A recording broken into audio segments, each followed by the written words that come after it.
Shalom. My name is Ruchi Avital, and thank you for joining us here at Tov, the Jewish News Channel. Today, our guest is Professor Amihud Amir. He is the head of Professors for a Strong Israel. And we're going to discuss who's really in charge here in Israel, who actually decides what happens, what becomes law, and which laws are actually enforced. Shalom. Glad to be here. Professor Amir. We see all the time the government trying to pass laws, trying to enforce laws, with constant interference, even obstruction, from various government officials. It could be in the Justice Department or the Ministry, in the Supreme Court. They're not officials, they're judges. How does this come about? How did this happen here in Israel? I mean, we elect a government. I went to vote, and then I discover that my vote doesn't actually decide who runs the show. Historically, Israel started out as a mandate of the British Empire. Now, the British, when they were here, we also had elections. There were elections to the Sodot, and there were elected officials, elected Jewish officials. However, the British officials were the ones who actually ran the show. Before 1948. Before 1948, when the British were here. After the British left, the structure remained more or less the same. The level of officials, of public servants, unlike the United States, where there is constantly a change, district attorneys have to be elected. When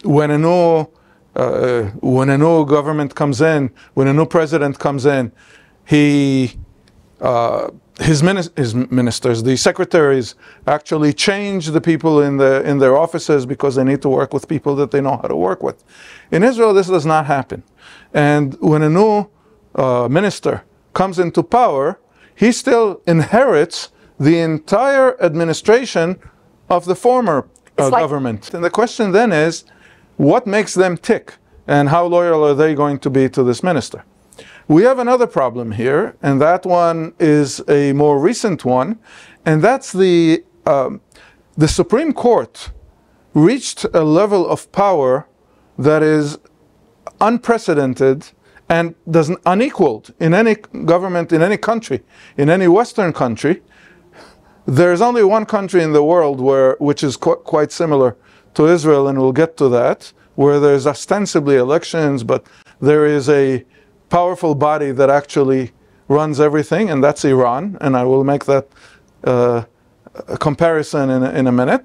But the Supreme Court, in some sense, it tells the people, you're going to vote for a government, fine, but they're responsible, they're answerable to me. If they want to come up with if the Knesset wants to come up with a law, I have to say that that law is legal. Exactly like the Ayatollahs say in Iran. They have a democratically elected parliament, and the parliament makes laws, but the Ayatollahs have to approve these laws. We have the same thing with our Supreme Court. Now, the Israeli Supreme Court has no checks. It's not even a question of checks and balances. It has no checks. For example, suppose tomorrow the Israeli Supreme Court decides that I want to, that the Prime Minister, that Netanyahu is actually responsible for what happened in October 7th, and he should be ousted. And they actually come up with such a resolution. You should now vacate the office. Is there anything in the system that says, no, you can't do that? In law, there is, because the law does not allow them to do that. Well, in law, if I'm not mistaken, I'm not a lawyer, but if I'm not mistaken, if the law doesn't say something is forbidden, then it's allowed. In other words, the law has to state specifically that something is not allowed for it to be against the law. Well, yes and no. Suppose the the mayor of Tel Aviv decides, well, I have to tell you something. I have the biggest city in Israel. I think that the government is wrong, and therefore I'm not passing any tax money to the government of Israel. It doesn't say anywhere in the law that the mayor of a city is allowed to not pass money to the government. It doesn't say that. So he should be allowed to do that? No, because administrative power has to be given by constitution in places where there are constitutions, or by the law. Legally, in order for a Supreme Court, for example, to say a law by the Knesset, by the parliament, is illegal, there should be something in the constitution or in the legal body in Israel that allows them to do that. And there isn't. So that is not a power that they have. They can't take this power. They don't have it. No one gave them that power. The problem is that in some sense, we let them get away with it. We accepted their rule over us, and it was done incrementally. Simply and easily, step by step, like step by boiling step. a frog. They took little steps, and in each one we were quiet, and all of a sudden we have here an impossible situation. Now, why is the Supreme Court not saying, okay, Bibi, you have to vacate? Because at this point, if he says, well, no, I'm not going to do it, then what they're going to need to do is tell the head of the police, okay, go into his office and take him out, which they would happily do. But they're not sure that the head of the police is going to actually do it. They didn't arrive quite there yet. They arrived far, but they did not arrive as far as that they can be guaranteed that the police is actually going to do something so blatantly undemocratic. But there is nothing in the legal system in Israel that stops them from trying. The only thing that is stopping them is their fear that maybe they're not going to be listened to, and they really don't have tanks. So this is because the people of Israel accepted on themselves the rule, the autocratic rule, the undemocratic rule of people who were not elected and who tell our elected officials what they're allowed to do and what they're not allowed to do. Now, this passed by osmosis down not just from the Supreme Court. The legal advisors of the government, they tell the government, no, you can't make this law, you can't make... Who told you that you can do that? Who gave you that power? Now, again, the government is the one who actually gave them the job. So the first time that the legal counsel of the government said, no, I am not going to represent you, or you can't do this, the first time that that happened, 20 years ago, 15 years ago, I don't know, but the first time that that happened, the government should have said, you're out, you're fired. You're not doing what you're supposed to do, you're fired. They didn't do that. So once you don't do it once, you don't do it twice, now I'm allowed to do it. At this point, they're even canceling, the Supreme Court is even canceling Chukei Yesod. These are foundational laws that are supposed to eventually become... Quasi-constitutional laws. Yes, the idea was that these laws are going to become constitutional. And who would think that the Supreme Court can actually rule that the Constitution is illegal? No one thinks that. That does not happen anywhere. Well, there was a whole process of turning them into a constitution. Yes. In the beginning, which was also done by the Supreme Court. In the beginning, the Supreme Court said, okay, yeah, we can cancel any law, but not those foundational laws. Basic laws, yeah. Basic laws. But now they're doing that too. They've been doing that for a few years now. It's like the metaphor of how you boil a frog. You put him in cold water first, and then you just turn up the temperature incrementally. And he feels everything's okay. He feels everything's okay until it's too late, until he's boiled. And that's where we are now, basically. Otherwise, he would jump out, right? So the question is, why are these people who are in these positions of power, what they call the deep state, these officials in the various ministries, the directors general of various ministries, and so on and so forth, why are they of a certain bent? Why are they of a certain political bias? Why do they have those positions? Why are they obviously so against the right making changes? Why do they come from there? How did that happen? When the State of Israel was created, that entire generation, although the majority were not religious, but they all grew up. They all remember grandfather's house, and they all remember they actually grew up with fundamental religious Jewish religious values, and that's how they grew up, and they rebelled against it. You can't pass it on to your children. If I have, I'm interested in Japanese painting, let's say, it's my hobby, maybe, but my children won't necessarily have anything to do with it. If you don't live it as a lifestyle, you can't pass it on. So now we're already 3 generations away from that, and here we are. Now, so what happened is the following. In fact, and this is something that there's a fata morgana here, because we think that the Israeli society is split half and half. That's not the case. The Israeli society is not split half and half. 80% of the society is traditional, even today.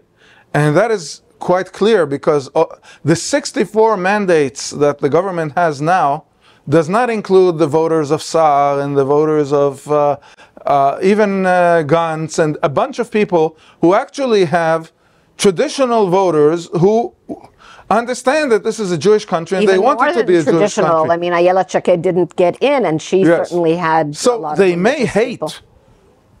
some of them. They may hate Netanyahu for various reasons. In America, we hear that there's what is called TDS, Trump derangement syndrome. So here we have a Bibi derangement syndrome, we have a BDS, but they do want a Jewish country. On the other hand, there are about 20%, and in fact the hardcore is a lot less than that, who don't know anything about Judaism, don't care about it, and they don't want to know about it. And these people, they want values in their lives. Everyone wants a value in their life. And now comes an international new religion. And I call it religion. People don't understand why, but the progress religion. Well, before the progress religion, there was the peace religion.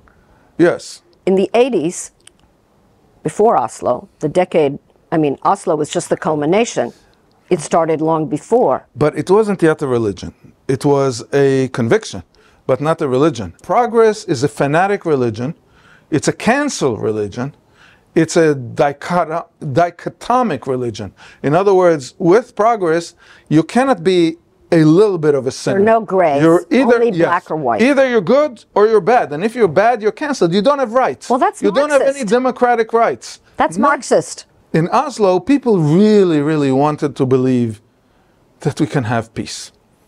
Now, I told a lot of my non-religious friends, you can think that if that the Arabs, all they want is this piece of land, and if they get this piece of land and they can control it, everything is going to be okay. But I told them, I'm a religious person, and I understand that if they came to me, if the UN, Guterres, came to me and said, okay, we spoke to the Arabs and they agree, they're going to give you everything you want. You have total peace, no problem. All you guys have to do, every citizen of Israel has to eat a cheeseburger for lunch once a week. I'm going to say, look, peace, peace, with all due respect, but go back to the drawing board. I'm not going to do that. It's against my religion. So for them to give up any of the land of Israel, what we call the land of Israel, they don't think it doesn't hurt them. Is like for a religious person to eat a cheeseburger. For the Arabs. For the Arabs. Yes, exactly. For the Arabs. Not only to give up land. To give up land is one thing, because we're talking, there are a couple of things. In other words, this is a religious conflict. Islam. Yes, it's definitely a religious conflict. I mean, who is the Hamas? Who are the Shiites? Who and are you're the saying that, Hezbollah? that these people who are, these 20%, let's say, of Israel, I don't know if it's 20% even, you said 80% are traditional? 80% are traditional and religious. 30% are religious, really religious. So 20%, 15%, maybe 10% of people who are deeply secular, who are atheists, who don't believe in God, for them it's extremely important that this not be a religious conflict between Israel and the Arabs. But in fact, it became for them also a religious conflict. Today, they actually believe that since the Arabs are oppressed, then they're right, and we're not. So for them now, it's a religious conflict for them also. You see in the United States, I mean, gays for Palestine. It's really laughable. But what do they have in common? You're talking about radical progressives. I'm sure there are plenty of conservative gays. In fact, I know for a fact there are. Oh, in Israel, of course there are. too. There are in Israel, and there are also in the United States. They're just being used by the progressive movements. In fact, we know one of the most beloved people in Israel now today, Douglas Murray, is gay. So some of them actually believe that even though the Arabs may kill me, but that's only because they are oppressed. And because they're oppressed, they're even allowed to do it. Well, we saw something similar. Some of the people in the south of Israel, in the kibbutzim that were attacked on October 7th, not all of them, but some of them, are unable to change their mindset regarding the Palestinians. The same people that they would drive to hospitals and help, even give them money, and that worked in their homes and so on and so forth, and came to slaughter them and knew them, and they're unable. I saw interviews with a number of people, mostly women, who unable to A religion to give it doesn't up. change. People went through the Holocaust and they still believe in God. A religion does not change because something bad happens to you. If you truly believe, then you're going to stick to this religion. I look at a religion as something that a person believes in, no matter what the facts are, So and no matter what what you're happens saying to me. is that when a person, a Jewish person, perhaps more than other people, when they don't have their own religion, there's a vacuum, Yes, and something else goes into that vacuum. absolutely. And in this case, it could be the peace movement, and it could be what you called the BB derangement syndrome, and it could be progress. One of those things enters into that vacuum, and sometimes they all converge. Of course, yes, they sometimes converge. But of course, in my mind, there's a huge difference between them, because the peace movement, you could maybe excuse people who did not have enough information and they thought maybe it would work. People really thought it would work. Today we have information and we know that it didn't work.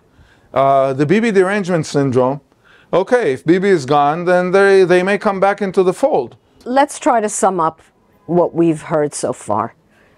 We've seen that when Israel started out, we had a certain generation of people here who had a Jewish past, Jewish traditional past. They rebelled, but it remained in their veins, in their blood. They were unable, in many cases, to pass that on to their children, that love of Judaism, which they may have rebelled against their parents, but they still retained sentiment for Judaism. They were unable to pass on that sentiment to their children or grandchildren. Sometimes they managed to pass on the love of country. Right. But by the next generation, even that did not happen. Where do we go from here? A lot of people, those who are not deeply entrenched in their fanatical beliefs, as you gave an example of some people in the kibbutzim. Jonathan Swift, for example, said that you cannot use logic to change an opinion of someone who reached that opinion not through logic. Okay. Logic is not what plays here. And we are seeing more and more a movement, it's a demographic movement even, I would say, of people who are Jewish and who believe in Judaism, who believe this country is ours because it's a Jewish country and because we're Jews and therefore it's our country, has always been our country. We want it to be here for 2,000 years. There are more and more people who believe that. And not necessarily they're all walking around with the tzitzit hanging out.